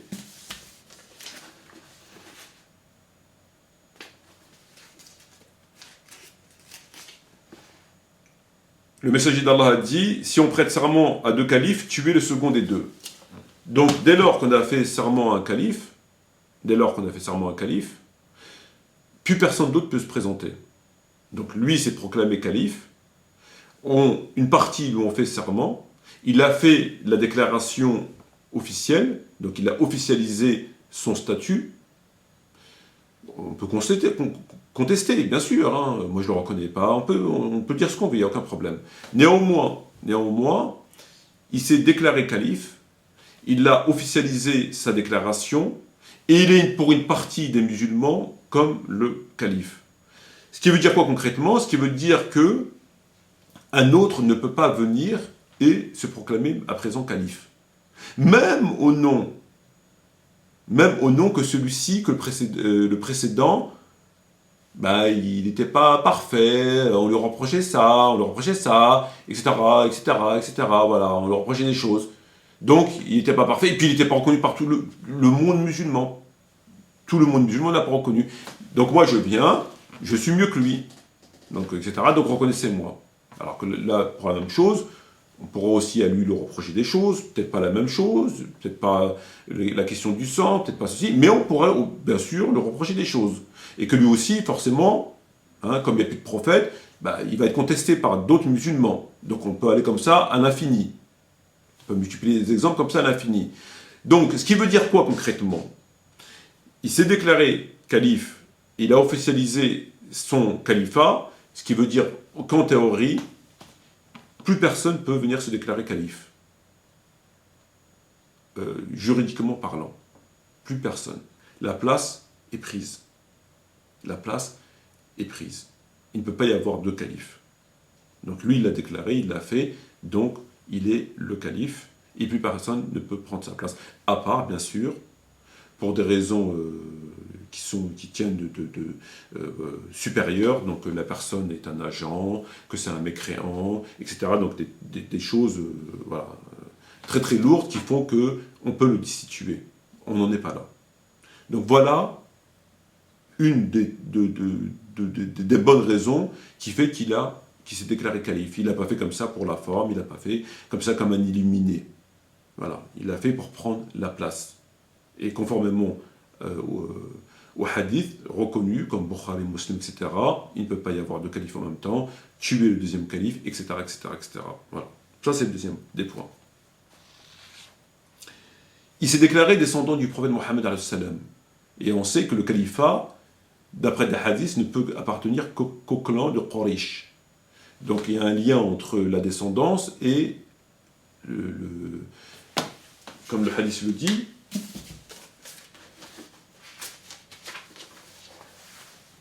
cette affaire, donc le califat, ne cessera d'appartenir au Quraysh tant qu'il subsistera deux hommes au Quraysh, donc le clan du prophète Mohammed alayhi salam. Par conséquent, être descendant du prophète Mohammed alayhi salam renvoie obligatoirement au fait d'être d'avoir la légitimité d'être calife, au sens du hadith que nous venons d'évoquer. Pourquoi a-t-il demandé aux musulmans de lui faire allégeance? À tous les musulmans. Il a demandé aux musulmans de lui faire allégeance, à tous les musulmans, sachant bien évidemment que tout le monde ne va pas accepter. Ce qu'il a dit, c'est loin. Contrairement à ce qu'on pense, à ce que beaucoup pensent, qu'on a affaire à quelqu'un qui se prend pour je sais pas quoi et qui vient tenir des propos comme ça, c'est un illuminé, etc. C'est purement juridique. C'est purement juridique. Donc voilà le premier point par rapport à la raison pour laquelle il y a deux réserves qui s'imposent, par rapport au fait de mettre les musulmans face à leurs responsabilités. Et enfin, la dernière des raisons, la deuxième des raisons, excusez-moi si je ne suis pas super clair, mais bon, c'est un sujet qui est assez...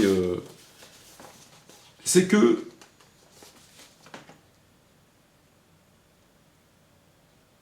le 9 mai 2011, Abu Bakr al-Baghdadi annonce dans sa communauté son allégeance à Ayman Zawahiri, le successeur d'Oussama Ben Laden, tué le 2 mai 2011.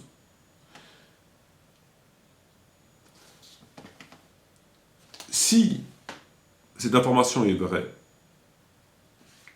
et que Abu Bakr al-Baghdadi avait fait allégeance à Ayman Zawahiri, le numéro 2 à l'époque de l'Al-Qaïda, probablement numéro 1, je ne sais plus où c'est qu'on en est exactement, mais peu importe. Donc c'est qu'il n'a pas respecté son allégeance, puisqu'il aurait fait allégeance et qu'ensuite il aurait fait scission avec la direction centrale de l'Al-Qaïda. Voilà la condition qui pourrait remettre en cause sa déclaration principale et essentielle, à savoir « Je suis le nouveau calife, aidez-moi, obéissez-moi ». C'est qu'il a fait allégeance, déjà, et qu'il n'a pas respecté son allégeance. Donc il faudrait éventuellement voir de plus près ce qui en est. C'est une des conditions majeures par rapport à ce que je viens de vous...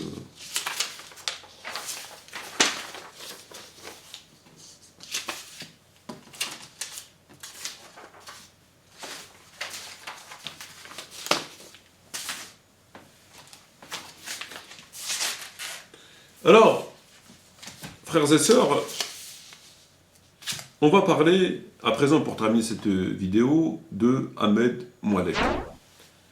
Ahmed Moualek. Ahmed Moualek, j'ai pris sa vidéo et j'ai pris sa vidéo et j'ai pris la décision de m'en servir comme prototype, comme je l'ai expliqué au début de la vidéo, comme prototype. Comme prototype parce que les propos qu'il a tenus, ben, en fait, c'est ce qu'on a entendu ici et là. Voilà. En gros, c'est ce qu'on a entendu ici et là. Ceux que j'ai cités, etc. Voilà, pourquoi on ne reconnaît pas, voilà. Bref. Différents propos qu'on a entendus. Et il est intéressant, frères et sœurs, d'écouter ces extraits, de les analyser et de les commenter. Alors, j'ai 6 extraits de cette vidéo que j'ai pris dans sa vidéo. Nous allons les écouter au fur et à mesure et nous allons les commenter, Inch'Allah. Le premier extrait commence à 3 minutes 54 secondes et termine à 4 minutes 41 secondes. Écoutons le premier extrait. Je veux dire, voilà, moi j'ai besoin d'être touché, contrairement à Ben Laden, quand j'entends certains de ses discours, j'ai pu écouter certains de ses discours, voilà, j'ai été touché voilà, par son discours. C'est un poète, il a beaucoup de douceur, il y a beaucoup de sagesse, il y a un engagement, on sent que c'est profond, son discours est très profond. J'ai été touché par certains de ses discours. Ce nouveau autoproclamé guide de la Oumma, franchement, j'ai rien. Walou, franchement,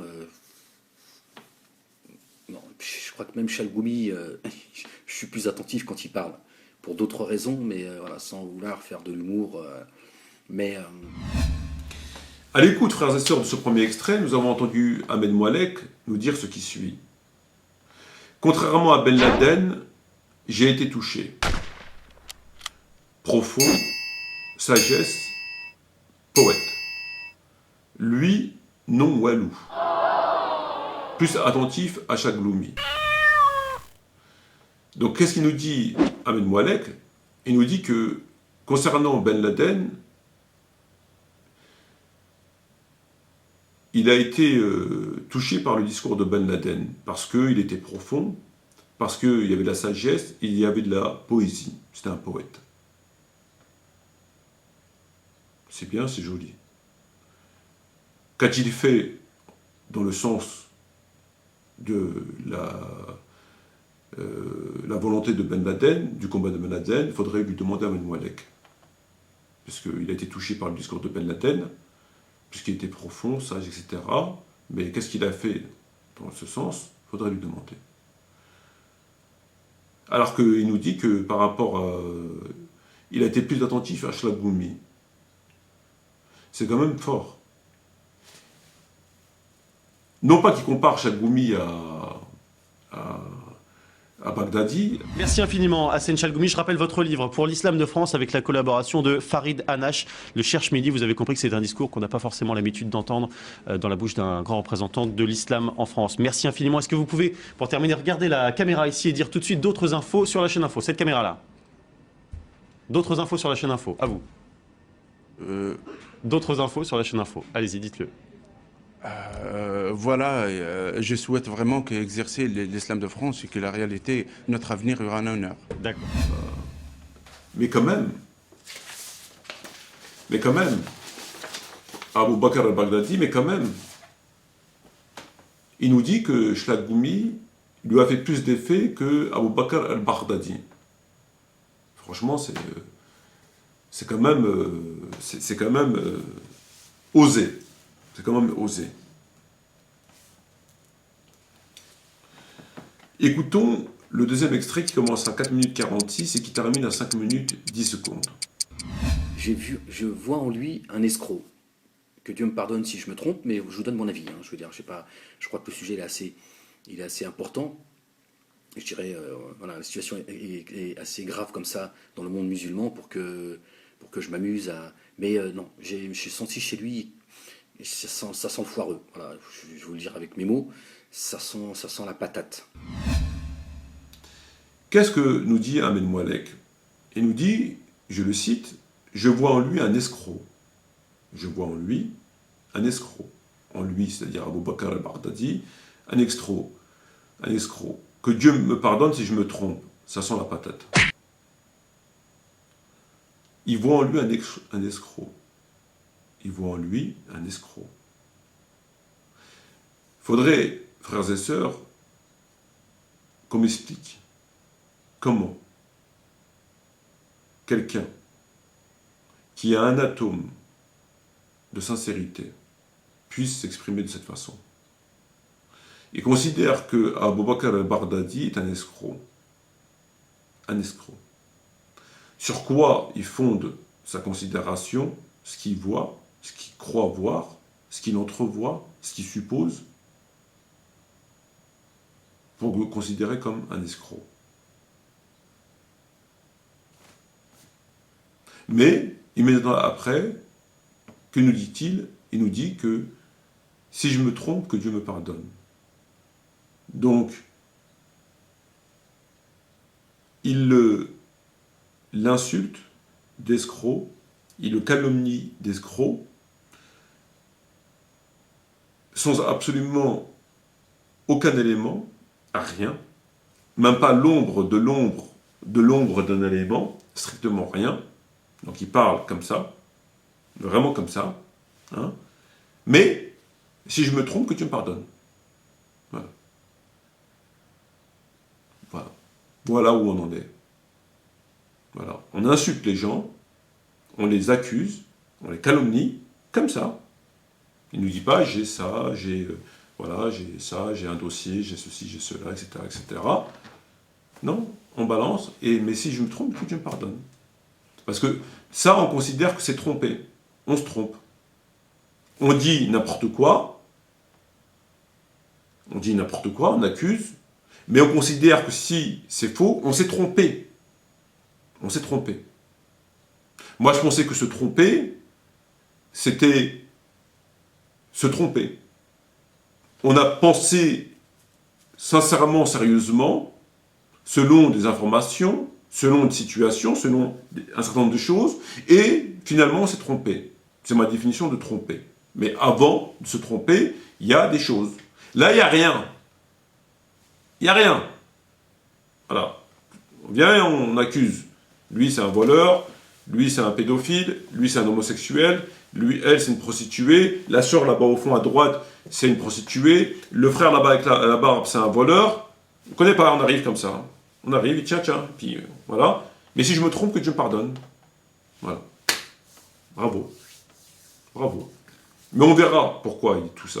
Justement, on verra. Voilà comment Dieu démasque les gens. Voilà comment Dieu démasque les gens. On va voir comment. Troisième extrait, 7 minutes 13 secondes et 7 minutes 38. Écoutons le troisième extrait. Et lui, il débarque, je sais pas d'où. Voilà, après, moi, je connais pas son historique. J'ai cru entendre qu'il avait les mains, lui aussi remplies de sang de musulmans qu'il aurait tué. En tout cas, fait tuer, s'il n'était pas sur le champ de bataille, parce que j'ai l'impression que lui aussi, il appelle à plein de choses, mais en fait, il est derrière son bureau. Et qu'est-ce qu'il nous dit, Ahmed Moualek? Il nous dit, lui, il débarque, en parlant de Abou Bakr al-Baghdadi. Lui, il débarque. Il débarque. Il aurait les mains pleines de sang de musulmans. Mais c'est pas lui qui tue, parce que lui, il est derrière son bureau. Donc il a les mains pleines de sang, mais c'est pas lui qui tue, parce que lui, il est derrière son bureau. Et lui, il débarque. Il débarque à Bagdad, il débarque, il vient d'arriver. Parce que il aurait dû, Abou Bakr al-Baghdadi aurait dû informer Moualek de ses activités en Irak, en Syrie, et avant, dans les années précédentes, etc., de son emploi du temps, de ce qu'il faisait. Il débarque pour Ahmed Moualek, oui. Pendant qu'Ahmed Moualek, il était en train de gesticuler avec Dieudonné et Sora, etc., etc., bah oui, hein, évidemment, on ne peut pas être à la force du trône, et donc évidemment que pour Ahmed Moualek qui débarque, évidemment. Sauf que c'est plutôt Ahmed Moalek lui-même qui débarque. Parce que je pense que l'autre, il était là bien avant lui, et il était sur le terrain bien avant lui, pendant que lui, il se dandinait à droite à gauche. Donc s'il y a quelqu'un qui débarque des deux, à mon sens, c'est bien Ahmed Moalek. Et il nous dit que c'est pas lui qui tue, lui, il est derrière son bureau. Dans le sens, c'est un lâche, etc., etc., il est derrière son bureau. Ben, j'aimerais savoir, Ahmed Moalek, il était où lorsque Abou Bakr al-Baghdadi était en prison pendant 4 ans, bien avant qu'il se déclare calife, c'était en 2005, je crois. En 2005, arrêté par les forces américaines, il est envoyé dans le camp de détention. En 2005, il était où, Ahmed Moalek? Entre 2005 et 2009. Ahmed Moalek, t'étais où entre 2005 et 2009? Tu peux nous dire, t'étais où?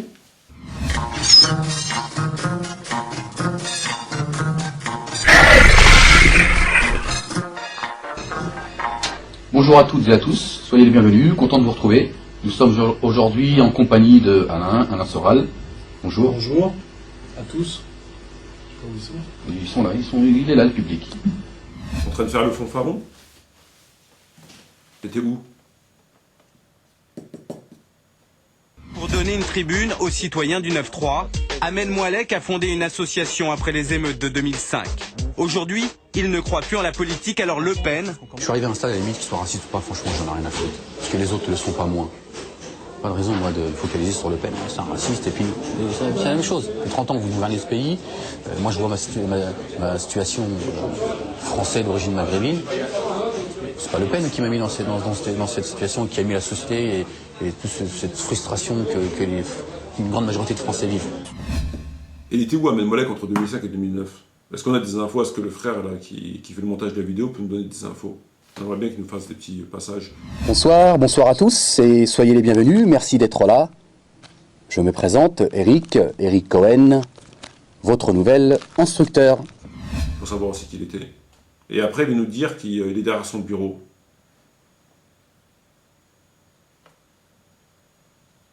Ouais. Écoutons le prochain extrait, qui commence à 10 minutes 47 et qui termine à 11:04. Écoutons cet extrait. Voilà, si je me trompe encore une fois, je m'en excuse auprès de lui, et qu'Allah me pardonne. Mais moi aujourd'hui, j'ai le sentiment que c'est un guignol et certainement pas un guide. Voilà. Qu'est-ce qu'il nous dit, Ahmed Moalek? Il nous dit, si je me trompe, je m'excuse auprès de lui. S'il se trompe, il s'excuse auprès de lui. Et boum, c'est un guignol et pas un guide. Excuse-moi, Abou Bakr al-Baghdadi, si je me trompe, mais t'es un guignol, mais t'es pas un guide. Mais excuse-moi si je me trompe. Excuse-moi si je me trompe, mais t'es un guignol. Mais excuse-moi si je me trompe.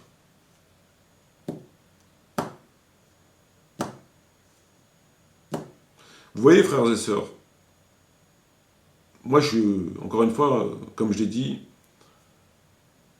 je connais rien de ce Abou Bakr al-Baghdadi, rien, vraiment rien.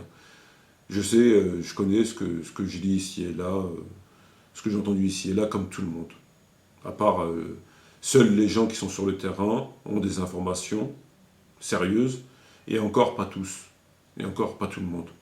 Donc on ne sait rien en fait de ce monsieur. On ne sait strictement rien. On ne sait rien. On lui reproche des choses, on dit ceci, on dit cela, on a lu des choses. Bon. On connaît la guerre de l'information, on connaît les mensonges, on connaît la manipulation, on connaît. Donc en tant que musulmans, nous autres en tant que musulmans, comment on doit se positionner par rapport à ça? Tant qu'on n'a pas la preuve de l'information, on s'abstient. On prétend, on l'accuse de ceci, de cela, d'être un juif, d'être un truc, d'être un ceci, même un chiite, etc., etc. A-t-on la preuve? Si quelqu'un a une preuve, qu'il n'hésite pas à la fournir. Premier des points. Donc à défaut de preuve, la présomption d'innocence, elle est valable pour tout le monde en islam. Pour tout le monde. Pour tout le monde. Premier des points. Deuxième des points, ce qu'on peut lui reprocher, on doit juger au cas par cas. Sujet par sujet. C'est pas parce qu'il a une montre Rolex que c'est devenu le plus grand pervers de la planète et le plus grand menteur, le plus grand escroc. Et qu'on doit le bannir et le mettre à la poubelle, lui et son califat. Donc, point par point, sujet par sujet, et chaque transgression, si transgression, péché, crime ou délit il y a, doit être jugé cas par cas. Pas d'amalgame, pas de généralité, pas de... voilà, cas par cas. Et enfin, troisième des points, frères et sœurs, c'est qu'il est important, frères et sœurs, de bien comprendre une chose. De bien comprendre une chose. Sur cette question,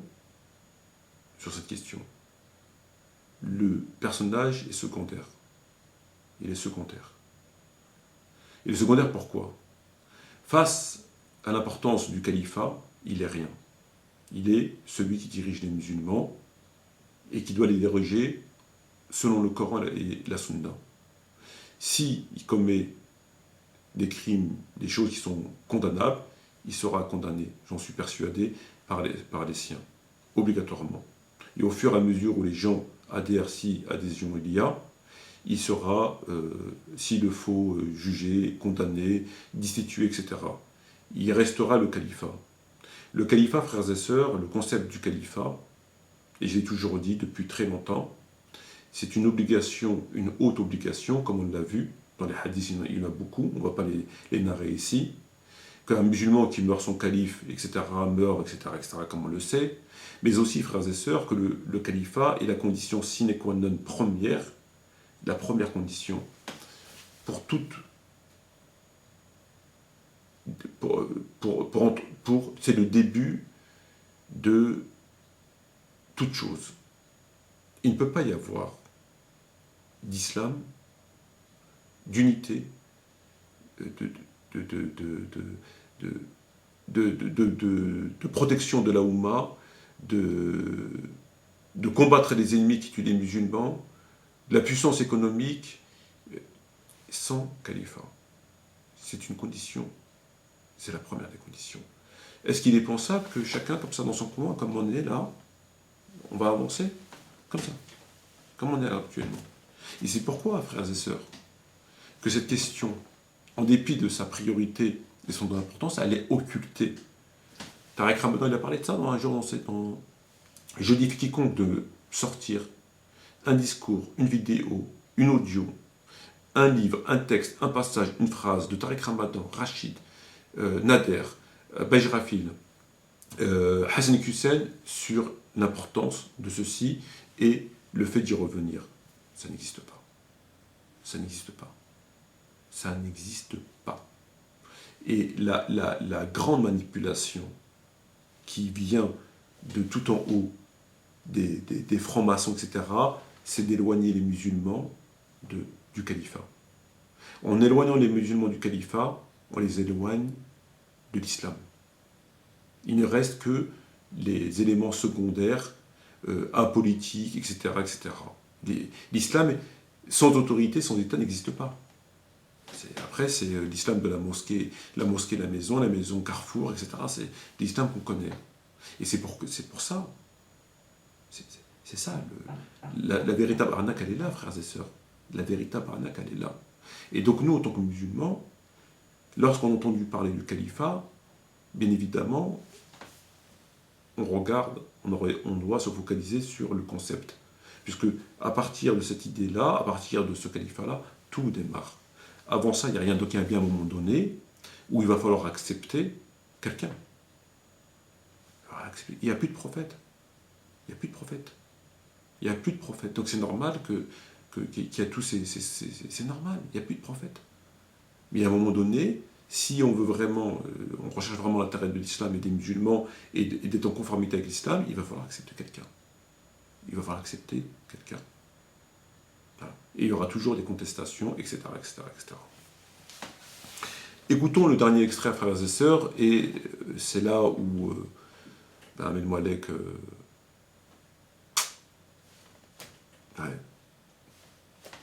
qui va prouver que ce monsieur n'est pas de bonne foi, hein, pour rester poli.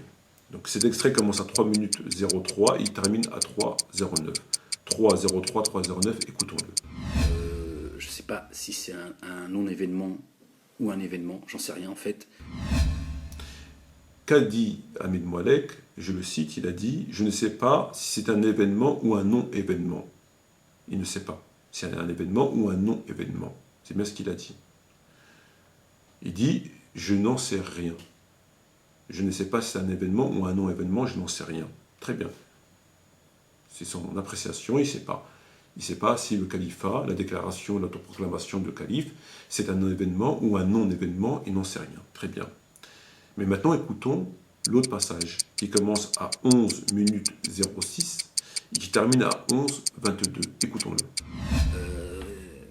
Espérons que certains savants vont s'exprimer. Alors peut-être que certains se sont exprimés, j'en ai pas connaissance, mais que certains savants vont s'exprimer sur...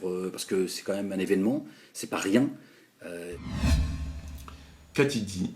Il a dit « Espérons que certains savants vont s'exprimer parce que c'est quand même un événement, c'est pas rien. » Parce que c'est quand même un événement, c'est pas rien. Alors, il faudrait savoir, Ahmed. Qu'est-ce qui t'arrive, Ahmed? À 3 minutes 03 et 3 minutes 09, tu nous as dit « Je ne sais pas si c'est un événement ou un non-événement. » Je n'en sais rien. Tu ne sais pas si c'est un événement ou un non-événement. Un événement ou un non-événement. Ok. Mais à 11 minutes 06 à 11:22, tu nous dis « Espérons que certains savants vont s'exprimer parce que c'est quand même un événement, c'est pas rien. » Alors, Ahmed. Qu'est-ce qui t'arrive, Ahmed? Il faudrait savoir. D'un côté, tu nous dis c'est pas un événement, c'est un non-événement, je n'en sais rien. Et de l'autre côté, tu nous dis c'est un événement, c'est pas rien. Alors, il faudrait savoir. Voilà comment il s'est contredit. Et je vais vous dire pourquoi il s'est contredit. Ben, en fait, il a fait comme son copain. Son copain de Harida, Tariq Ramadan. Eh oui. Oui. Il a fait comme son pote, Tariq Ramadan. Son copain de croyance. Hein, l'islam à Tariq Ramadan, tout simplement. Écoutez-moi bien, frères et sœurs. J'ai 3 passages de livres de Tariq Ramadan. Le premier, Islam et le réveil arabe, page 85. Le deuxième, le même livre, l'Islam et le réveil arabe, page 272. Et le troisième, le même livre, l'Islam et le réveil arabe, page 83. 3 passages pour le même livre, à savoir l'Islam et le réveil arabe, Tariq Ramadan, aux éditions Presse du Châtelet, page 85, 272 et 83. Écoutons Tariq Ramadan. Qu'est-ce qu'il nous dit? La mort de Ben Laden était un non-événement, qui ont dit, somme toute, long sur sa politique actuelle des États-Unis. Donc, à la page 85, il nous dit la mort de Ben Laden était un non-événement. Très bien. À la page 272 du même ouvrage, qu'est-ce qu'il nous dit?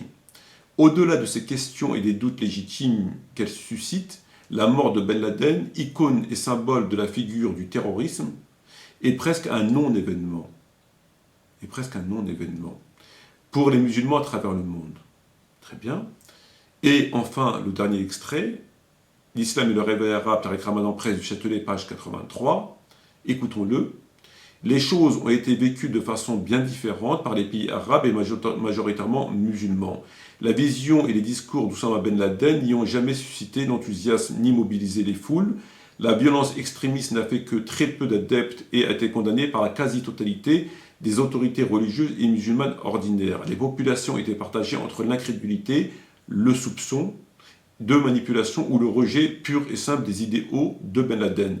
Sa mort a été un non-événement en Orient. Très bien. Alors je récapitule. Dans le premier livre, il nous dit la mort de Ben Laden était un non-événement. Dans le deuxième livre, il nous dit la mort de Ben Laden, icône du symbole du terrorisme, est presque un non-événement. Et dans le troisième passage, il nous dit sa mort a été un non-événement. 3 passages. Sa mort, la mort de Ben Laden était un non-événement. La mort de Ben Laden était presque un non-événement. Presque. Troisième passage, sa mort était un non-événement. Donc 2 fois, c'est un non-événement. Et la troisième fois, c'est presque un non-événement. Il y a quelque chose qui ne va pas.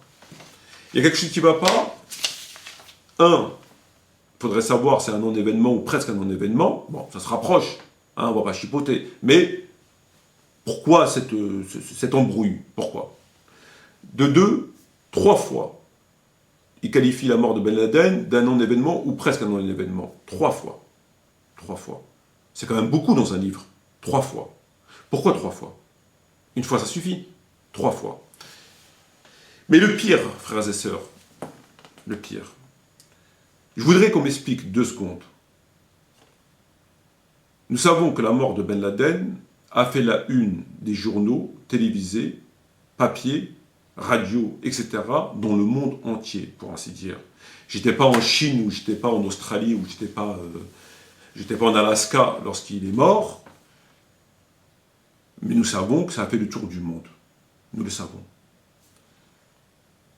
Ma question est la suivante.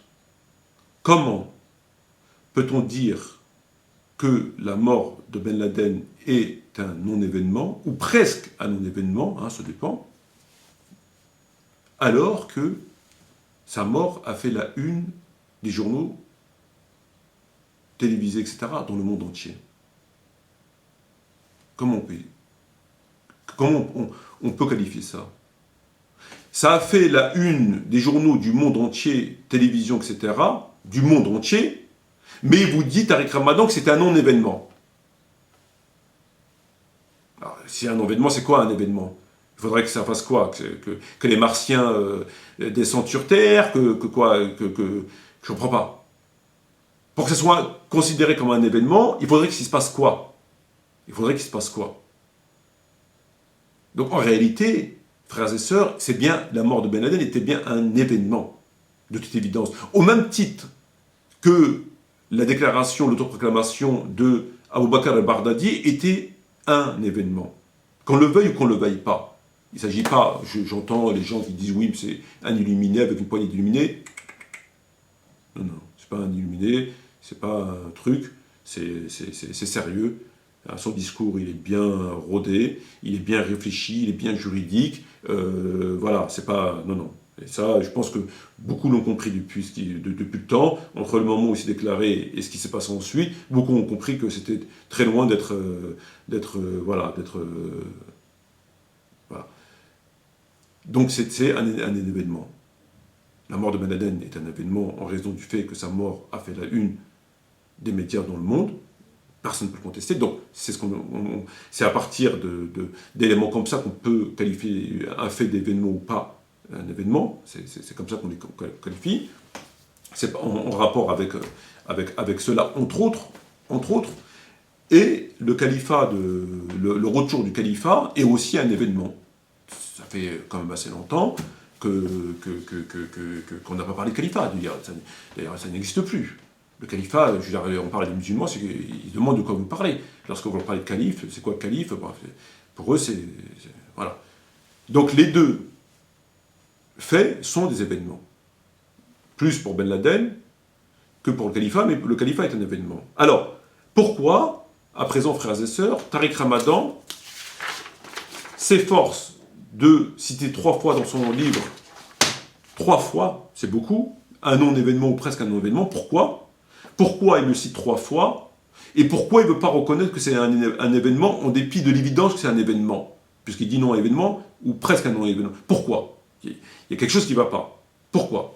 Et pourquoi ce cher Ahmed Moualek, au passage 3 minutes 03 et 3 minutes 09 et 11.06 et 11.22, nous dit tantôt, je ne sais pas si c'est un événement ou un non-événement, il ne sait pas, il dit j'en sais rien, mais à 11 minutes ensuite à 11 minutes 22, il nous dit, parce que c'était quand même un événement, c'est pas rien. Donc lui-même il se contredit, il nous fait du Tariq Ramadan. Il nous fait du Tariq Ramadan. En fait, les deux individus ont un problème. Ont un problème entre quoi? Ont un problème avec Ben Laden, même si Moualek fait l'éloge de Ben Laden, lorsqu'il nous dit « j'aimais bien Ben Laden, c'était un poète, etc. etc. » c'est du baratin. Il dit ça parce que Ben Laden il est mort. Donc Ben Laden ne va pas lui demander de venir l'aider.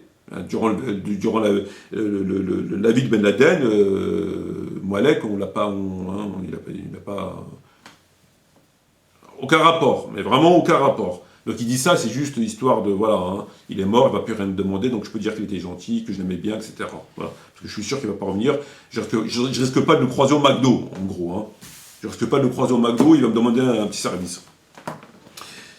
Donc, frères et sœurs, les deux, ils ont un problème avec quoi? Avec Ben Laden et avec Abu Bakr al-Baghdadi. Abu Bakr al-Baghdadi, Moualek qui le qualifie d'escroc et tout ce que vous voulez, et qui dit tantôt c'est pas un événement, j'en sais rien, et l'autre côté dit si c'est un événement, c'est pas rien, donc il a un problème. Et Tariq Ramadan, comme on l'a vu. Donc ils ont un problème entre les personnages et l'événement. Pourquoi? Et je terminerai là-dessus. Simplement, et de toute évidence, que, compte tenu de l'esprit diabolique de Tariq Ramadan, le pied gauche du Dajjal, on a vu, c'est l'hérétique par excellence, l'imposteur par excellence, le roi, le chef, le patron, le boss. Et Moualek, lui, bon, c'est autre chose, mais bon, c'est quand même un fan de Tariq Ramadan, c'est que les deux, ayant horreur de l'islam, non pas de l'islam couscous, non pas de l'islam,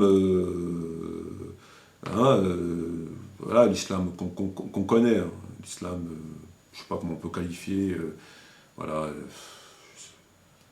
l'islam des 3 versets, je fais ma prière, je fais mon ramadan, et après je fais ce que je veux, voilà, bon, cet islam-là, enfin, l'islam d'Akhir Zaman, je sais pas, voilà.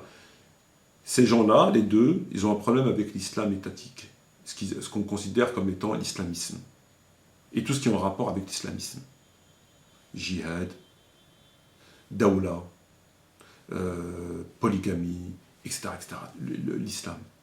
Ils ont un problème avec cet islam.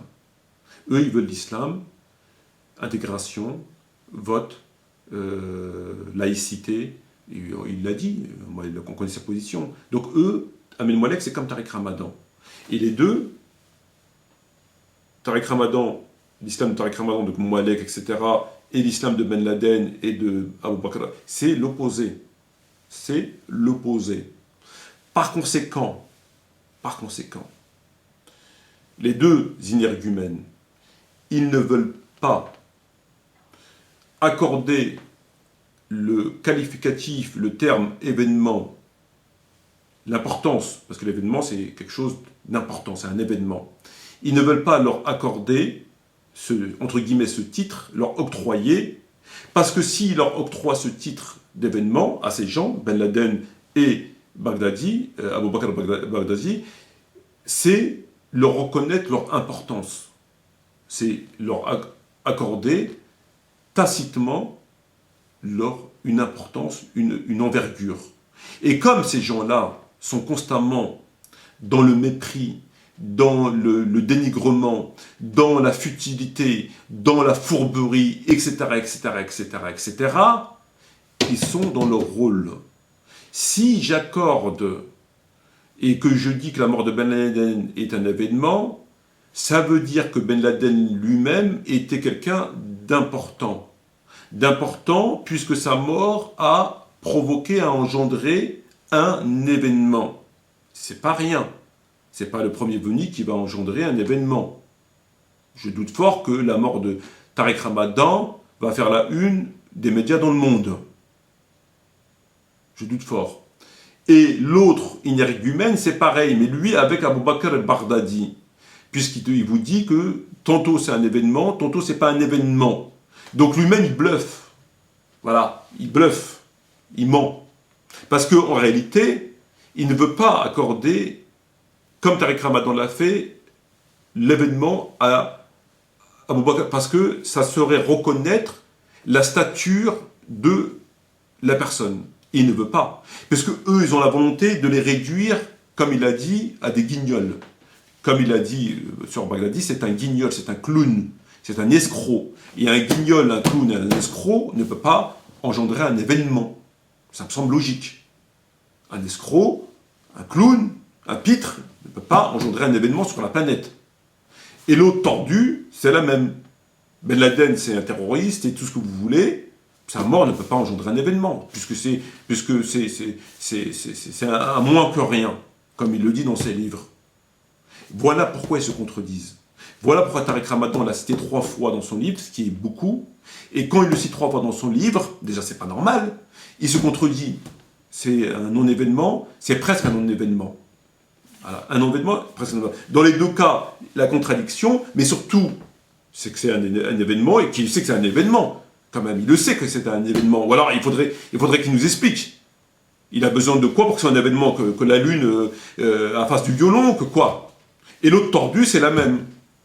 C'est la même. C'est pourquoi il se contredit. Voilà à qui on a affaire. Voilà l'état d'esprit, malheureusement, des prédicateurs musulmans, Hassan, Rachid, c'est ça. Voilà cette fourberie de l'individu bouffé de l'intérieur par l'hypocrisie, par la perversité, et cette rhétorique diabolique. Cette rhétorique diabolique se visse dans la peau, et à ce point de jouer sur des trucs c'est incroyable. Wallah al-Adim, c'est incroyable à quel point ils sont vicieux. Et ça, c'est des preuves que je vous donne. Ou alors, il va falloir qu'on nous explique. Il faut nous expliquer comment ça se fait. Donc, dans ce cas-là, il faut nous expliquer. Voilà. Voilà pour cette vidéo. Je suis désolé s'il n'a pas été hyper clair. J'ai donné ma position. Et alhamdoulilah, cette vidéo arrive à son terme. Donc sur ma position sur l'événement de Baghdadi, Abu Bakr al-Baghdadi et du califat. Voilà. Sur ce, je vous souhaite, frères et sœurs, je vous dis shukran jazilan wa salam alaikum wa rahmatullahi wa barakatuh, et à très bientôt, Inch'Allah, pour une prochaine vidéo. Merci beaucoup et à bientôt.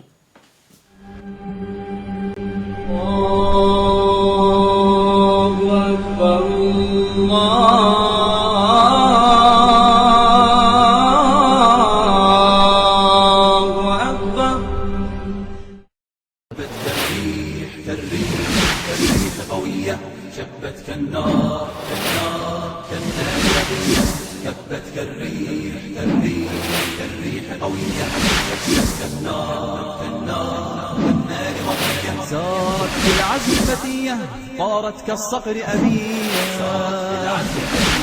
طارت كالصقر أبية أهلا أهلا قافلتي يا قافلتي المهنية جبت كالريح الريح الريح قوية جبت كالنار كالنار كالنار وضية جبت كالريح الريح الريح